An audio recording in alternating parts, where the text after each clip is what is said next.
The Greek island of Rhodes is conducting its largest ever wildfire evacuation as 19,000 people, including tourists and locals, flee the fires.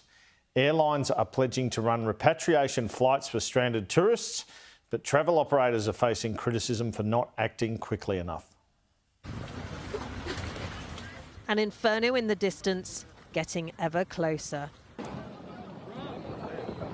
And a sea of people trying to escape it. As wildfires on Rhodes continued to advance, even more areas of the island were evacuated. People sought refuge on the beaches and tried to make it to the relative safety of the north. We were sent down to the beach and we walked 11 kilometers. Karina and her family fled the rapidly approaching flames, leaving their belongings behind. They're now taking shelter in the airport. At one point, she feared they'd never escape. I was afraid not to see my oldest kid at home and my grandson. Yeah. You thought you were going to die? Yeah. The fire was just behind us. Yeah. It was awful. The seaside resort of Kiotari, where she was staying, was one of the worst hit. A summer break also turned into a living nightmare for Amy and her family, who were among the other evacuees. It was just terrifying. Like, we've got our 11-year-old daughter with us, and we were walking down the road at 2 o'clock in the morning, and the fire was catching up with us. And I was just thinking, like, I don't know how I'm going to do this, because I didn't think we were going to make it.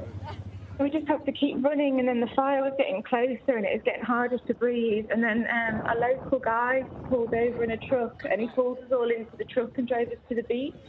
And the army was waiting, but everyone was fighting to get onto the boat. There was children falling in the water. It was just awful.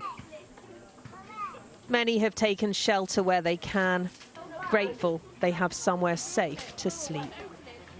This is the biggest evacuation from fire that Greece has ever had to carry out. Schools and sports centres have been turned into emergency shelters as 19,000 people suddenly needed rescuing. But there is anger. At the airport, we met couples like Thomas and Natalie from Yorkshire who felt they'd been abandoned by their holiday reps. The people from Greece were brilliant. They were fantastic. They'd volunteered their time to come and help everyone with bottles of water, with food, with blankets, with sleeping bags. But unfortunately, the flight companies were not on hand. They were nowhere to be seen. As some tourists prepare to leave, there is no escape for residents or those fighting these fires. The latest casualties of a changing climate.